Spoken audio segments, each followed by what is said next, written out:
Thank you. I'm going to go right to the national determined contaminant question that we've kind of gone round and round with each other on. As you know, the administration put out a long-term strategy for 2050, but promising that the 2035 or national climate strategy would be coming out soon. We still have not seen that. And I think this is going to have heavy impacts on jobs and job sustainability. How can we get this information from you? Well, Senator, I think we have had some really good conversations around this, and EPA played a role in the NDC process. We didn't lead it. We have provided, I believe, a good deal of what you've requested in terms of how we participate in this process. And again, that was providing the greenhouse gas inventory, an updated version of that, and then some quantitative discussions around how our regulations would impact the pursuit of the NDC goal. What I would say is I pledged from the beginning to follow the science and follow the law, and I think that what the law requires of EPA is not to prejudge or predict where any of our regulations would go in terms of emission reductions or control technology choices. And so what you have actually seen over the past year with our finalized rule for HFCs, our finalized rule for light-duty vehicles, our proposed rules for methane, our proposed rule for heavy-duty vehicles, that's where that analytical rigor, that qualitative analysis happens. And we would be more than willing to sit down with you and your staff and walk you through. Well, we've asked for that, and we haven't received that ability to have a full-out briefing on this particular thing. Numerous times asked for that, particularly in this. What I'm trying to get at, and you alluded to it, but is when you say that you've talked about the impacts and how you're going to reach this level of emission control. Who in reducing the emissions, who's going to lose the jobs here?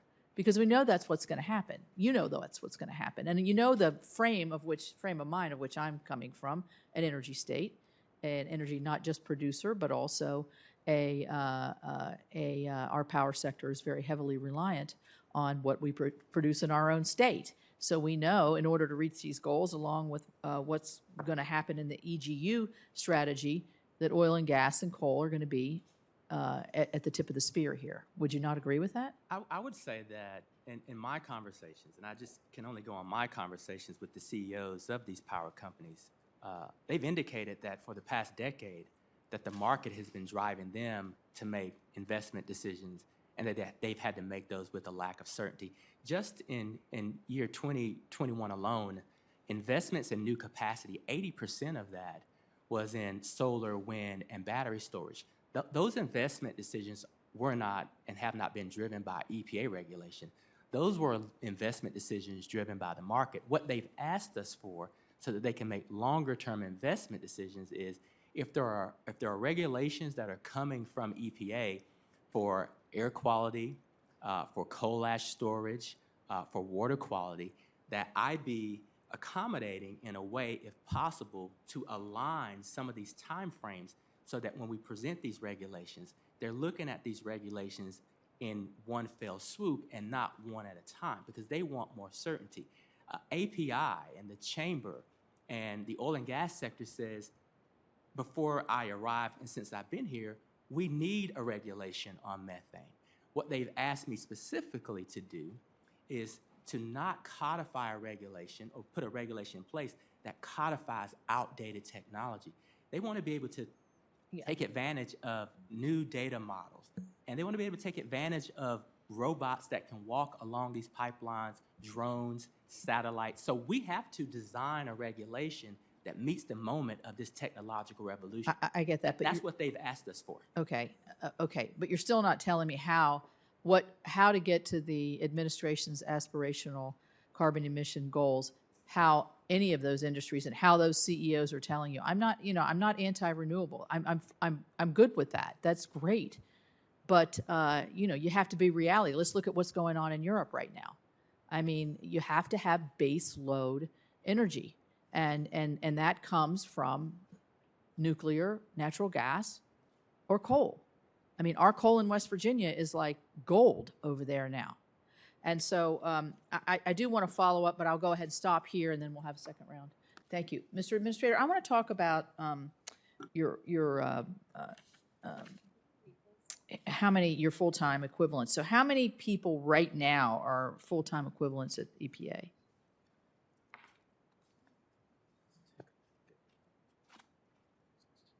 We have about 14,200 equivalents at EPA right now. 200. Okay. You've said several times in front of the committee that during the 4 years previous to the Biden administration that 1,000 people had left. So I'm going to assume that if your number is over 14,000, that you've rehired into those 1,000 positions? I'm sorry? You have said repeatedly that 1,000 people left EPA. I'm going to assume that over the course of the last 16 months, you've rehired into those 1,000 positions? We have not, I don't think, rehired the full 1,000. But well, you can only go to 14,297. So would I assume that you have hired some of these 1,000 back? Yes, we've hired some, but into those positions. We've hired some, not all. Okay, because you're asking for another 1,900. Yes.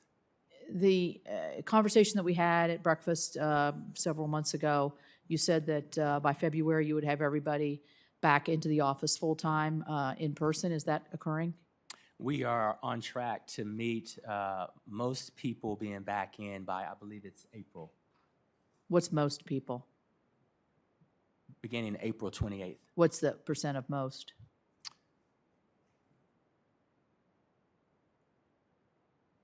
Yeah. We can get back to you on that exact percentage. Okay, I would hope it's close to 100% because that's makes sense for an agency that's impacting so many.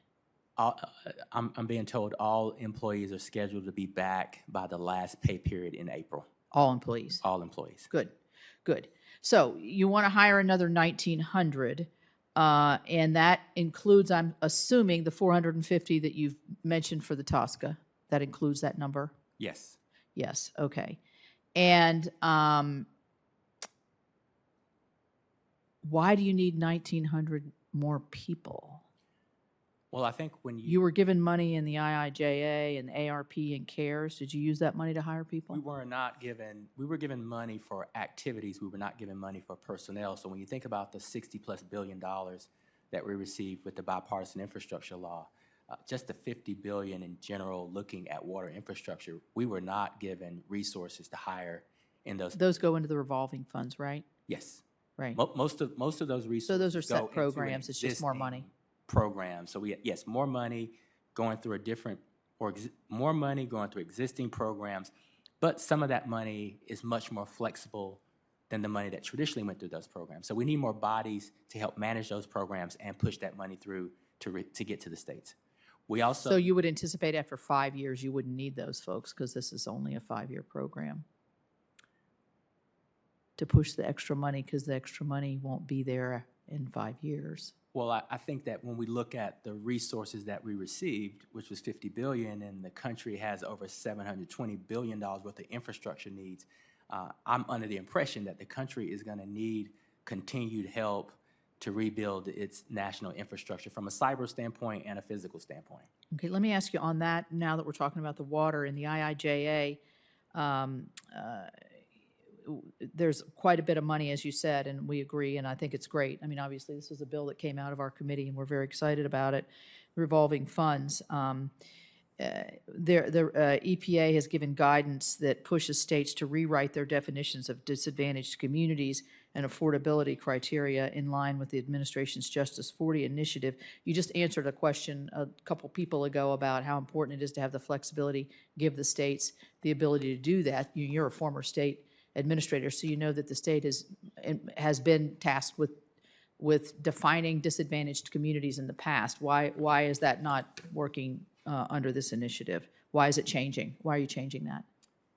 Well, what we're doing is, again, the existing state programs traditionally operate with a different flexibility or lack of flexibility than what bill provides. And so in bill, there's a specification that 49% of those resources go to disadvantaged communities. Every state has a different definition of Right. disadvantaged communities. Because they know their states. So some of these states have said, well, we need for you, Mr. Administrator, to be a little bit more specific and offer up some criteria because we want, as co-regulators, to meet the full intent of So the Congress. states are asking for this? Yes. So what we've done is we haven't given mandates. We've provided criteria around what we believe the intent of the bipartisan infrastructure law is. These are characteristics that we believe fall within a safer realm of how we get the resources to those who need it the most. So I'm for that, of course, but I'll give you an example. In my state of West Virginia, if we use the tool, the online tool that is available to define disadvantaged communities, I got excited about this because we have a small community called Institute West Virginia that has an historic Black college and university, West Virginia State University, where Katherine Johnson went to school and graduated. And it is also right next to a major chemical facility that's been much, much larger in the past. And there have been environmental issues from time to time as we've seen that footprint change over the years. And this community doesn't fall within a disadvantaged community definition according to the tool that you all are putting together. It's probably well over our state average in terms of minorities who live there. And my understanding is because it's next to the school, there's faculty that live there, but it totally qualifies for what we're trying to, what the mission, the joint mission is here to help communities that have had issues. How do we square that? Why wouldn't you let the state make that determination? Well, I think that you've offered a good example of where states fill the gaps, and I think that we've seen areas where states have said, hey, we don't necessarily know if we are accurately defining disadvantage and environmental justice. So the short answer is that this is a process that is being developed together by the state and federal agencies as co-regulators. I don't think that anyone has a monopoly on the perfect definition of environmental justice or disadvantaged communities. So what we're doing in real time is having active conversations with the state commissioners and the state secretaries all across this country. We're basically saying, we believe that this is the definition. The states are saying, we believe that this is the definition. And together, we are coming up with what we believe are the best solutions for those individual states to be sure that no one is left behind. Okay. I don't want to leave anybody behind. Here's where I'm concerned.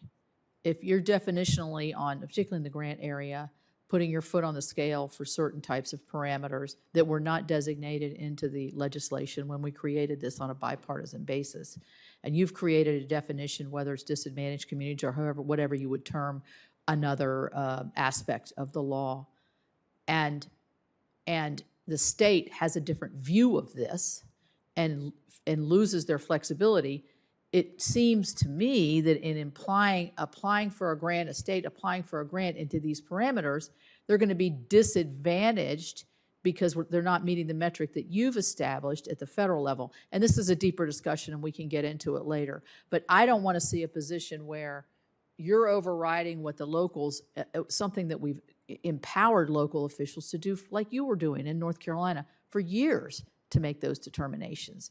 And this is what concerns me. And I would agree with you if what we put out was a mandate.